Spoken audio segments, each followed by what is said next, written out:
हर वर्ष अपने प्राण प्यारे आराध्य देव का प्राकट्य उत्सव मनाते हैं। आज करुणानिधान सर्वलोक महेश्वर भगवान परमात्मा परब्रह्म श्री कृष्णचंद्र जी यह करुणा करके समस्त जीवों को परमानंद प्रदान करने के लिए ही प्रकट हुए। अब ये प्राकट्य उत्सव सार्थक तभी हो जब हमारे हृदय में प्रकट हो, मेरे मन में, मेरे प्राणों में, एक एक श्वास में, एक एक नस नाड़ी कृष्ण कृष्ण कृष्ण भगवत स्वरूप हो जाए, हमारे हृदय में प्रभु का अवतार हो, हमारे हृदय में भय प्रगट कृपाला दीन दयाला। देवकी वसुदेव जी ने महान तप किया कि संसार का स्वामी भगवान मेरा पुत्र बने। नंद यशोदा जी ये सब महान तप संपन्न, इनको सुख प्रदान करने के लिए भगवान प्रकट हुए। ये दुराचारियों का विनाश तो बहुत साधारण सी बात है। श्री सुखदेव जी कहते हैं कि ये उस समय की बात है जब लाखों राक्षसों ने, असुरों ने, दैत्यों ने राजाओं का रूप धारण करके पृथ्वी में आतंक मचा रखा था। अहंकार से भरे हुए, बल से भरे हुए पृथ्वी को आक्रांत कर रखा था। आक्रांत पृथ्वी त्राण पाने के लिए रो रही थी। ये उस समय की बात है जब यदुवंशी राजा शूरसेन माथुर मंडल शूरसेन मंडल का मथुरापुरी में रह करके शासन करते थे। ये मथुरा समस्त यदुवंशी नरपतियों की राजधानी थी। मथुरा में सदैव भगवान की उपस्थिति पाई गई है। मथुरा में सूर्य के पुत्र वसुदेव जी का विवाह देवकी जी के साथ हुआ। ये उस समय की बात है जब नवविवाहिता पत्नी देवकी को रथ पर विराजमान करके वसुदेव जी ले जा रहे थे। कंस बड़ा बलवान, स्वभाव में धूर्तता, वसुदेव जी से कहा मैं रथ हाँकूंगा, मेरी बहन है, और रथ के घोड़ों की लगाम पकड़ ली, स्वयं रथ हाँकने लगा। रथ चल पड़ा। जिस समय घोड़ों की लगाम पकड़कर कंस रथ हाँक रहा था, उसी समय स्पष्ट आकाशवाणी हुई, अरे मूर्ख, जिसको तू रथ में बैठाल कर लिए जा रहा है, उसकी 8वें गर्भ की संतान तुझे मार डालेगी। भोजवंश का कलंक। आकाशवाणी सुनते ही कूद पड़ा रथ से, तलवार खींच ली और बाल पकड़े देवकी के। वसुदेव देवकी के लिए आदेश किया, तत्काल हथकड़ी बेड़ियों से जकड़ करके इनको कैद खाने में डाल दिया जाए और बहुत ही कठोर पहरा लगा दिया जाए। वर्ष वर्ष में जो संतान होती मारता गया, उसे हर बार शंका बनी रहती, पता नहीं वो भगवान किन बालक के रूप में प्रकट हो जाए। परीक्षित, पृथ्वी में बात प्रायः देखी जाती है कि अपने प्राणों का ही पोषण करने वाले जो लोभी लोग होते हैं, वो चाहे राजा हो चाहे कोई भी हो, वो अपने स्वार्थ की पूर्ति के लिए माता पिता भाई बंधु किसी की भी हत्या कर सकते हैं। माता की, पिता की, भाई की, बंधु की, मित्रों की, इष्ट की, किसी की भी। ऐसे स्वार्थी पुरुषों से कभी मित्रता नहीं रखनी चाहिए, हानि ही होती है। जब कंस ने एक एक करके देवकी जी के 6 बालक मार डाले, तब देवकी के 7वें गर्भ में भगवान के अंश स्वरूप अनंत महिमा अनंत बलशाली भगवान शेष जी पधारे देवकी जी के गर्भ में। अनंत भगवान जब 7वें गर्भ के रूप में देवकी के उदर में पधारे, बड़ा आनंद। पर देवकी जी को लगा कि कंस इसे भी मार डालेगा, इसलिए वो रुदन करने लगी। विश्वात्मा भगवान ने देखा कि माता को बहुत दुख है और यदुवंशियों को कंस सताए ही जा रहा है, तो अपनी योग माया का स्मरण किया और योग माया को आदेश किया, देवी कल्याणी तुम ब्रज में जाओ, वह प्रदेश ग्वालों और गौओं से सुशोभित है। वहां नंद बाबा के गोकुल में वसुदेव जी की पत्नी रोहिणी गुप्त रूप से निवास कर रही। उनकी और भी पत्नियां कंस के डर से गुप्त स्थानों में रह रही। इस समय मेरा महान अंश, जिसे अनंत शेष जी कहते हैं, देवकी के उदर में गर्भ रूप से विराजमान है। तुम जाओ वहां से उस गर्भ को रोहिणी के उदर में रखो। मैं स्वयं आ रहा हूं, अब विलंब से आने जा रहा। अब मैं समस्त ज्ञान बल आदि अंशों के साथ देवकी का पुत्र बनूंगा और नंद बाबा की पत्नी यशोदा के गर्भ से तुम प्रकट हो। योग माया को आदेश किया। जब योग माया ने देवकी का गर्भ ले जाकर रोहिणी के उदर में रख दिया, तब समस्त द्वारपाल और सब जगह खबर पहुंच गई, गर्भ नष्ट हो गया देवकी। किसी को आंतरिक पता तो है नहीं। नगरवासी बहुत कि बेचारी के 6 तो मार डाले गए और 7वां गर्भ नष्ट हो गया। हाय कितना कष्ट देवकी को है। देवकी जी भगवान का निवास स्थान बन गई। परीक्षित, अब समस्त शुभ गुणों से युक्त बहुत सुहावना समय आया। रोहिणी नक्षत्र था। आकाश के सभी नक्षत्र ग्रह और तारे सौम्य हो रहे थे। अब तो काले काले मेघ आकर मंडराने लगे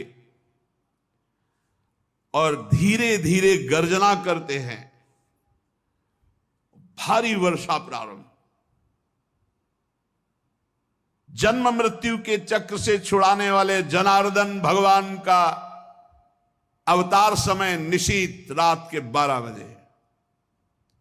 उसी समय सबके हृदय में विराजमान भगवान देवरूपिणी देवकी के सामने प्रकट हुए। श्री भगवान ने कहा, देवी स्वयंभू मनवंतर में जब तुम्हारा पहला जन्म हुआ था, उस समय तुम्हारा नाम था प्रश्नी और ये वसुदेव श्रुतपा नाम के प्रजापति थे। तुम दोनों के हृदय में बड़े ही शुद्ध भाव थे। जब ब्रह्मा जी ने तुम दोनों को संतान उत्पन्न करने की आज्ञा दी, तब तुम लोगों ने इंद्रियों का दमन करके उत्कृष्ट तपस्या की। तुम दोनों ने वर्षा, वायु, घाम, शीत, उष्ण आदि काल के विभिन्न गुणों को सहन किया और प्राणायाम के द्वारा अपने मन के मल को धो डाला। तुम दोनों ने सूखे पत्ते खाकर फिर हवा पीकर केवल तपस्या की।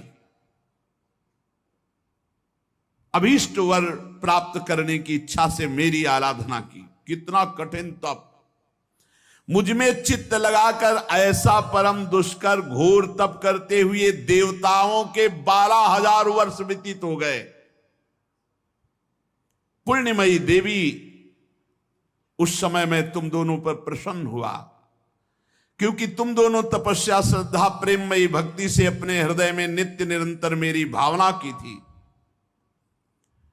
जैसा मैं आज तुम्हारे सामने प्रकट हुआ हूं, ऐसा उस समय भी प्रकट हुआ था और तुमसे कहा वरदान मांगो। तब तुम दोनों ने कहा, आप जैसा पुत्र मुझे चाहिए। तो मेरे जैसा तो सिर्फ मैं ही हूं। तो मेरे जैसा पुत्र, तो मैंने ये वरदान दिया कि मैं ही स्वयं तुम्हारा पुत्र बनकर आऊं। ये छोटी मोटी तपस्या का फल नहीं है, आप देख लीजिए। अगर आप जीवन भर रामकृष्ण हरि भगवान नाम जपते हुए भगवत प्राप्त हो जाते तो कितना सरल है, कितना सरल है इसीलिए धन्य है ये कलयुग जो कम समय में भगवत प्राप्ति, केवल भगवान नाम जप और थोड़ा सा केवल पापाचरण से अपने को बचा लो तो भगवत प्राप्ति हो जाएगी। हे माताजी, मैंने देखा कि संसार में शील, स्वभाव, उदारता, अन्य गुणों में मेरे जैसा कोई नहीं, इसलिए मैं ही तुम्हारा पुत्र हुआ हूं। मैं ही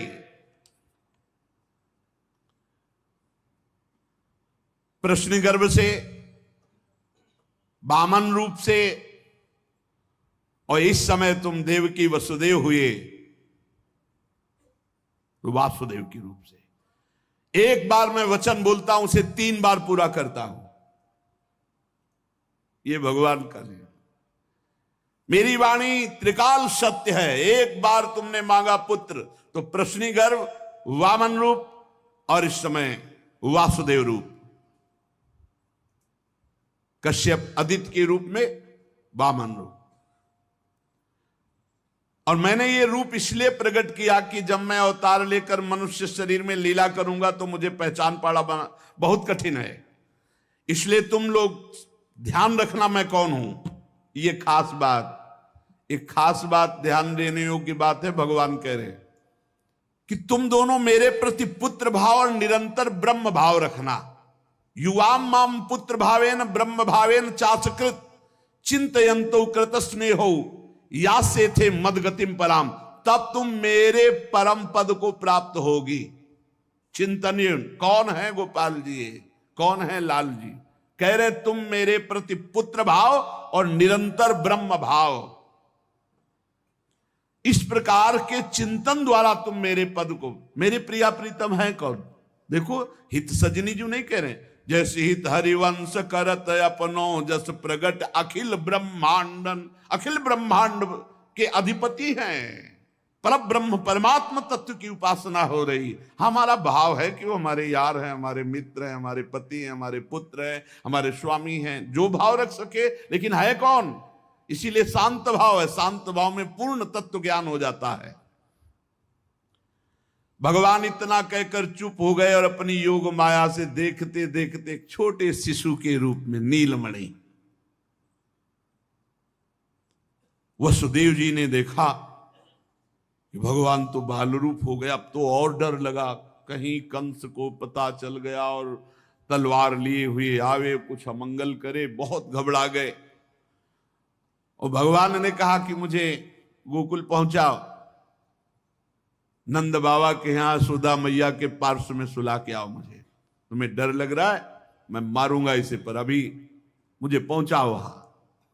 भगवान की आज्ञा का पालन करने के लिए जो ही चेष्टा की, ध्यान दीजिए, भगवान की आज्ञा का पालन करने के लिए जो ही चेष्टा की तो अपने आप हथकड़ी बेड़ियां कट गई। माया की हथकड़ी बेड़ियां कट जाएंगी जो ही भगवान की आज्ञा का पालन कर। और बड़े बड़े दरवाजे कोई एक दो नहीं थे, कई दरवाजे थे कंस के कारागार के। फटाफट सब ताले टूट गए, दरवाजे खुल गए। अद्भुत चमत्कार। और जितने पहरेदार घोर राक्षसी स्वभाव के, जिंदा खा जाए ऐसे पहरेदार थे, सब मूर्छित घोर निद्रा में। अब हथकड़ी बेड़ी कट गई, लाला को लेकर के चले। उस समय घोर बादल छाए हुए, अंधेरा, कुछ दिखाई नहीं दे रहा। कितना कष्ट में जीवन भक्त। अब सोचो, अभी अभी तो प्रकट हुए हैं और अभी अभी त्याग करने जा रहे हैं, अभी अभी त्याग करने। इधर समस्त द्वारपाल सब सोए हुए हैं, वसुदेव जी भगवान को लेकर। वर्षा हो रही, पीछे पीछे गुप्त रूप से शेष भगवान फण धारण किए, मेरे प्रभु को बूंदे ना लगे। जब वो लीला कर रहे, वसुदेव जी को पता नहीं कि पीछे शेष भगवान फण धारण किए। वो तो बस चिंतन में चले जा रहे हैं, कैसे वहां जाएंगे, कोई जान ना जाए कोई। और वहां पहले ही योग माया ने पूरी व्यवस्था करी, पूरा का पूरा परिकर सब बेहोश है नींद में, किसी को सुध नहीं है। केवल यशोदा मैया को प्रारंभ में इतना था, कुछ हुआ और बेहोश हो गए। क्या हुआ ये निर्णय नहीं हुआ। पूर्ववासियों की समस्त इंद्रिय वृत्तियों की चेतना हर ली, सब अचेत हो गए। इतनी मोटी जंजीरें लगी हुई थी, ताले लगे हुए थे, जेल के साथ टूट गए। भगवान श्री कृष्ण को गोद में लिए हुए जैसे जैसे आगे बढ़ते सब दरवाजे अपने आप खुलते चले थे और पहरेदार सब सो रहे। बादल नजदीक आकर मानो बरस रहे हो, ऐसे लटक लटक के बादल। शेष भगवान अपने फणों से जल को रोकते हुए 1000 फण धारे पीछे पीछे चल रहे। यमुना जी ने देखा कि प्रभु पधार रहे तो पहला चरणामृत तो हमारे अधिकार बनता है। अरे जिनके चरणों का ध्यान बड़े बड़े महापुरुष शिव आदि करते हैं, आज वही प्रभु मेरे पास आ रहे हैं। आनंद में भर गई यमुना जी और उफान। यमुना जी ने जब उफान आनंद का लिया तो वसुदेव जी के प्राण बहुत घबरा रहे हैं कि अब क्या करें, लौट सकते नहीं, कोई नौका आदि है नहीं। चलो प्रभु ने आज्ञा करी है तो वही देखेंगे। अब मेरे प्राण चाहे चले जाएं, मेरे लाला को कुछ ऐसे। यमुना जी उफान कर रहे कि चरण छू ले, और वसुदेव जी उल्टा सोच रहे कि यमुना जी बढ़ रही तो लाला को बचाए। देखो ये समर्पण है, मेरे प्राण भले चले जाए, बस आज्ञा का पालन, प्रभु को पहुंचाना है और सुरक्षित पहुंचाना है। यमुना जी ऐसे थपेड़ जोर जोर से बढ़ रही। भगवान ने कहा बाबा तो और ऊपर उठाते चले जा रहे, तो यमुना जी और बढ़ती चली जाएंगी। एक श्री चरण बड़ा, ये वसुदेव जी को पता नहीं, जो ही यमुना जी को श्री चरण प्रभु के स्पर्श हुए तो तुरंत नाभिभर हो गई और ऐसे एकदम शांत। वसुदेव जी बाबा के नगर में गोकुल में गए तो डर रहे थे कि कोई देख न ले, लेकिन वहां कोई देखने वाला ही था, सब सोए हुए थे। उन्होंने अपने पुत्र, अब वो ऐसे देख रहे ऐसे, और जहां सुलाया तो वहां भी पुत्र था, पार्श्व में योग माया और वही पुत्र। भगवान के इस अवतार में 2 अवतार हुए। एक हुआ चतुर्भुज नारायण भगवान का अवतार जो वसुदेव देवकी के सामने, और एक हुआ पीछे आपने सुना है नंद बाबा और यशोदा मैया बहुत ऐश्वर्य समृद्धि सब रिद्धियां सिद्धियां अठखेलियां कर रहे। ब्रज तो यहां रिद्धियां सिद्धियां अठखेलियां कर रही, कौन पूछता है। अवस्था डल गई थी नंद बाबा की, चौथापन था, और ब्रजवासी बाबा की इस दशा को देख के सह नहीं पा रहे थे। बाबा खिन्न रहते थे। उपनंद आदि वृद्ध गोपों ने परामर्श करके पुत्रेष्टि यज्ञ का आयोजन किया। सबने यज्ञ पुरुष गोपराज नंद को पुत्र प्रदान करने की प्रार्थना की भगवान से। पुत्रेष्टि यज्ञ हुआ। जैसे महाराज दशरथ जी की अवस्था डल चुकी थी तो श्रृंगी ऋषि ने पुत्रेष्टि यज्ञ करा, उससे खीर, फिर भगवान 4 रूपों में प्रकट हुए, राम लक्ष्मण भरत शत्रुघ्न। पुत्रेष्टि यज्ञ का अनुष्ठान हुआ नंद बाबा के यहां। अब उच्च कोटि के ब्रह्म ऋषि वेद ध्वनि आकाश में मुखरित हो रही थी। गोपराज श्री नंद बाबा अंतापुर में यशोदा मैया के पास बैठे हुए कहा, यशोदा रानी इस बार पूरे ब्रजवासियों का आशीर्वाद हो, सब ब्रह्म ऋषि हैं, कई बार हो चुकी, इसका मतलब पुत्र के लिए कई बार उपाय किए जा चुके थे। इस बार फलस्वरूप में मेरे पुत्र होगा, मन में बड़ी कामना है।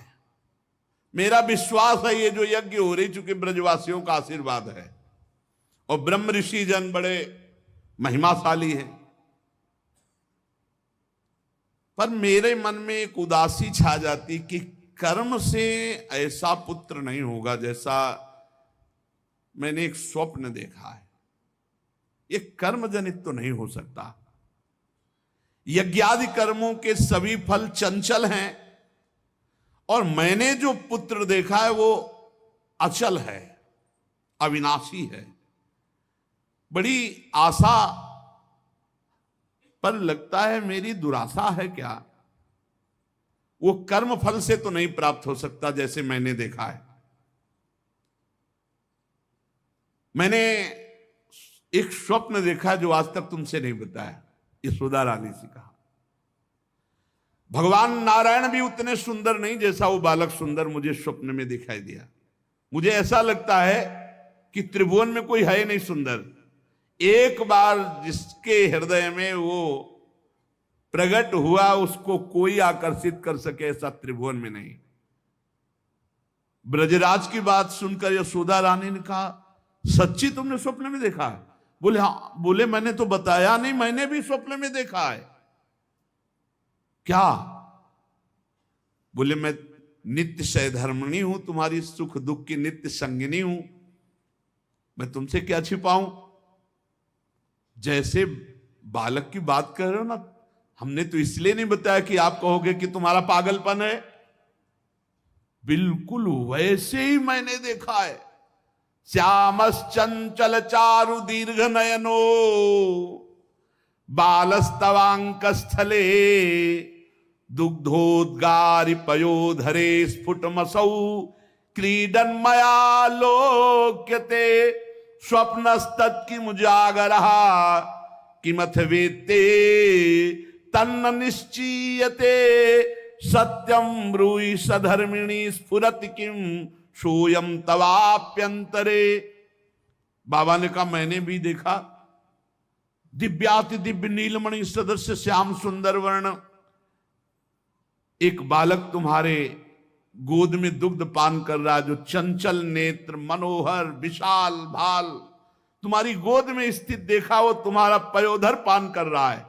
कैसे बताऊं, अब तो मेरी ये दशा है कि सोता हूं या जागता हूं मुझे कुछ पता नहीं चलता। हर समय बालक लगता है मेरी गोद में चढ़ रहा है, मेरी दाढ़ी खींच रहा है। कभी मैं देखता हूं तुम्हारी गोद में दुग्ध पान कर रहा है।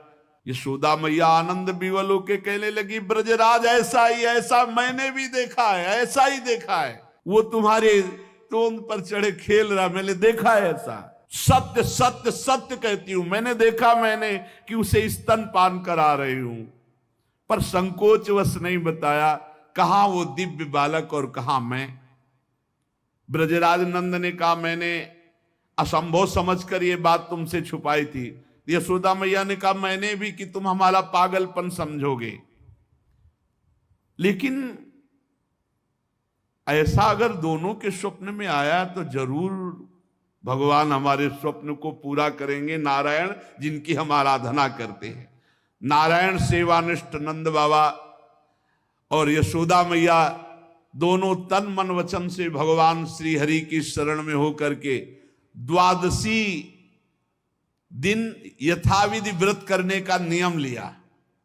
पुत्रेष्टि यज्ञ के बाद द्वादशी व्रत की संख्या वृद्धि के साथ साथ अब वो स्वप्न में देखा हुआ जो दिव्याति दिव्य बालक है वो खुली आंखों झलकने लगा। अब तो भारी व्याकुलता बनी।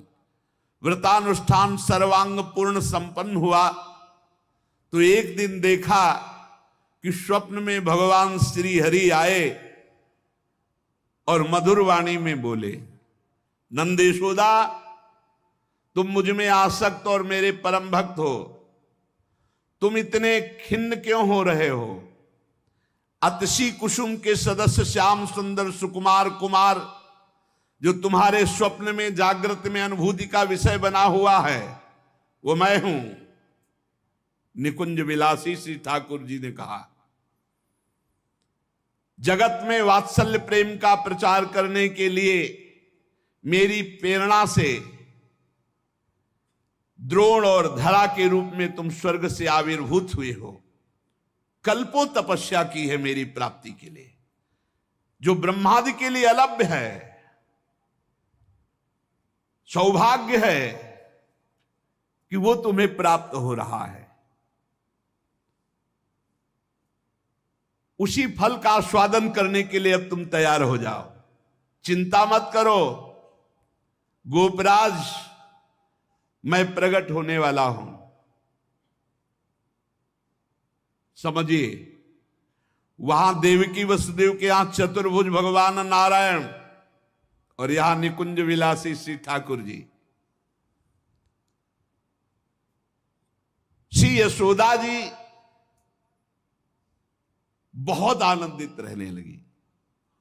तो एक दिन समस्त ब्रजवासियों ने देखा कि एक अर्धवृद्धा तपस्विनी स्नातक ब्राह्मण बालक को लिए गोपराज नंद की सभा में पधारी। इतनी तपस्विनी तेजस्विनी, सब ब्रजवासी खड़े हो गए और आसन देकर प्रणाम करके पूछा, देवी आप कौन हो? आज तक तो आपको देखा नहीं। आपको देखने पे लगता है साक्षात भगवान की योग माया शक्ति हो। ये बालक कौन है? नारद मुनि जैसा दिखाई देता है। आप परम हम ब्रजवासियों का कल्याण करने के लिए पधारी हो। गोपराज के सभासदों की बात सुनकर तपस्विनी ने मुस्कुराकर कहा, मेरा नाम पौर्णमासी है, मैं महान तपस्विनी और दैवज्ञा हूं, तीनों काल का मुझे ज्ञान है।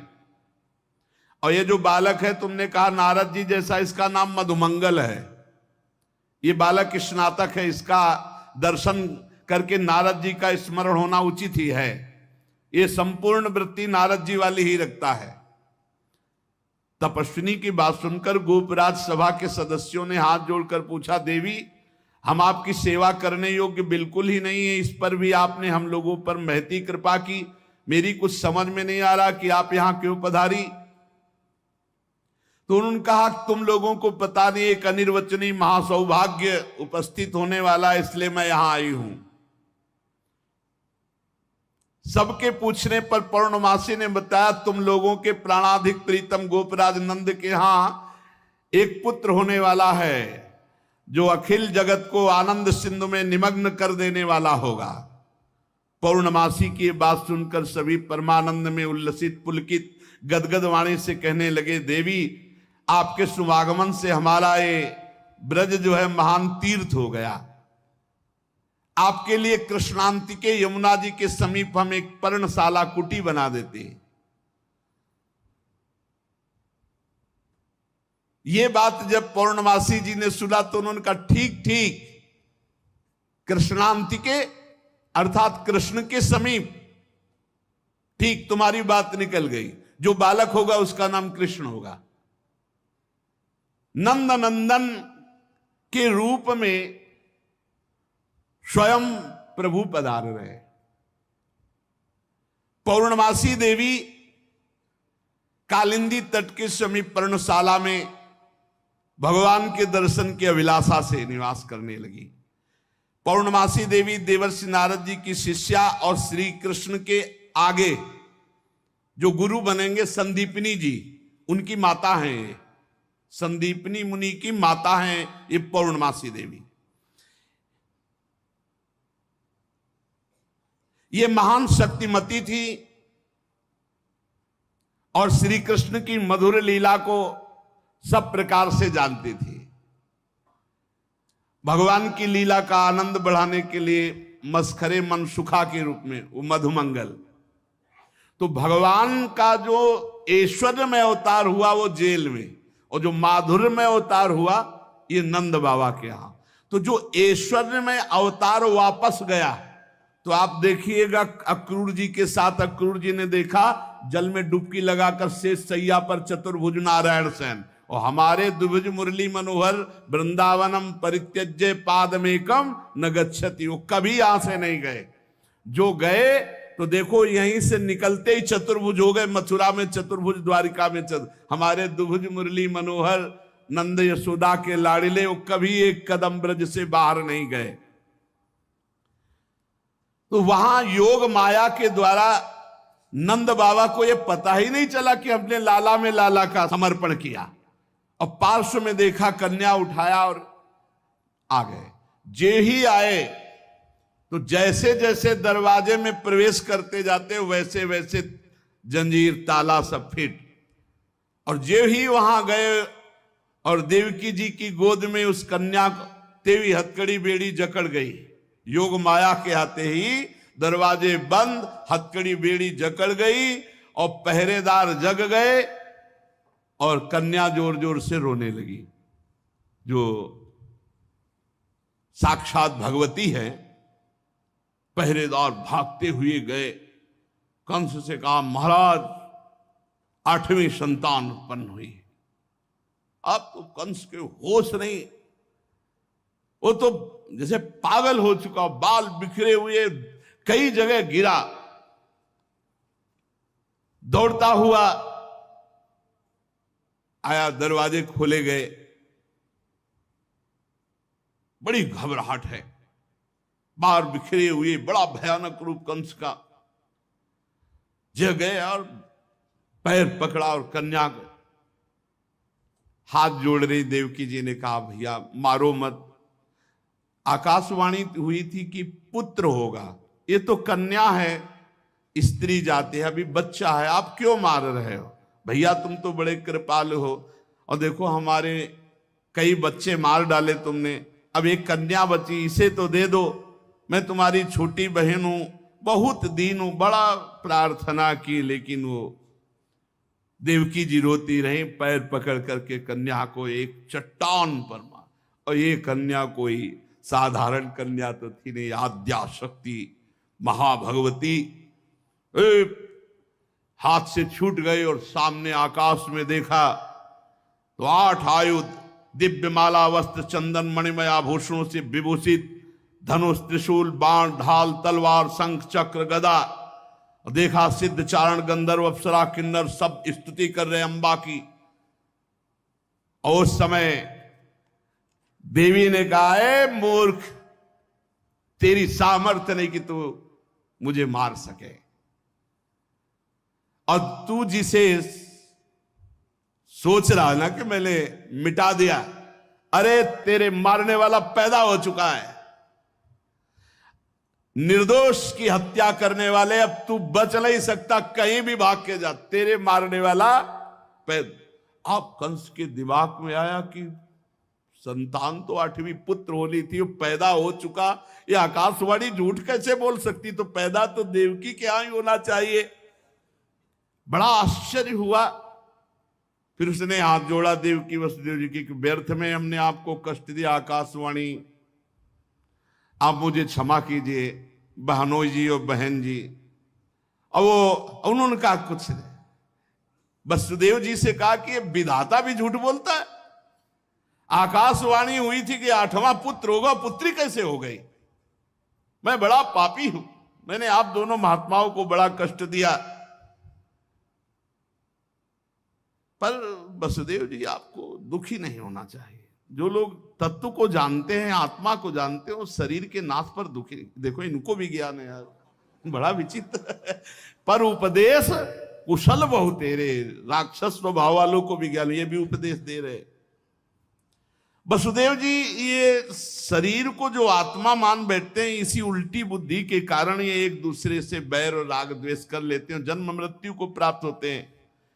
यद्यपि मैंने तुम्हारे पुत्रों को मारा, फिर भी ज्ञान के द्वारा देखो कौन किसको मारता है।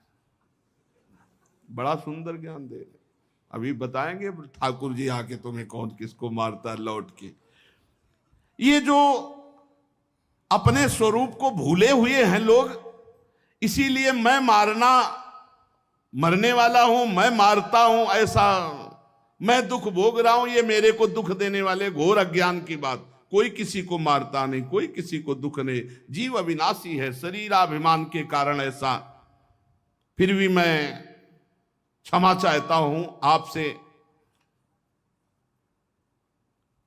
वसुदेव जी के चरण प्रकार देवकी जी ने कहा, भैया भैया बस पैर छूने की जरूरत नहीं है, आप खुशी रहो। यह आपने बताया नहीं कि अज्ञान के कारण ही, शरीराभिमान के कारण ऐसा होता है, अपने और पराये का भेद। बस बस आपका इसमें कोई दोष नहीं है। जब वसुदेव और देवकी जी ने इस प्रकार, तो कंस वहां से अनुमति लेके चला गया और बुलाया पूरे परिकर को और कहा योग माया ने जो कहा है वो झूठा नहीं हो सकता। 8वीं संतान पैदा हो चुकी है मारने वाली, तो ये लड़की नहीं हो सकती, ये पुत्री नहीं हो सकती, कुछ है, प्लानिंग करो। वो कह रहे पैदा हो चुका तो ब्रजय में होगा। कंस के मंत्री जितने थे वो कंस से भी ज्यादा बुरे स्वभाव वाले थे। उन्होंने कहा महाराज आज्ञा करो, ब्रज 84 कोस में आज से लेकर 10 दिन तक जितने भी बालक हुए सब मार डालेंगे हम लोग। बड़ा प्रसन्न हुआ इसका प्लान कि सबका नाश, और भगवान पहुंच चुके हैं यहां से ऐश्वर्य स्वरूप, और यहां से ब्रज के लाडिले ठाकुर कभी बाहर नहीं गए, पक्का मानना। कभी ये जितने संत जन ऐसे थोड़ी जी रहे हैं, पूरी भावना में नहीं जी रहे भाई। छिन छिन बिहरत संग, छिन छिन निरखत प्रेम भरी, छिन जस कहा तभंग। अब जब मैया के नेत्र खुलेंगे, लाला को देखेंगे तो उत्सव मनाएंगे, वो कल अपने लोग फिर उत्सव मनाएंगे। श्री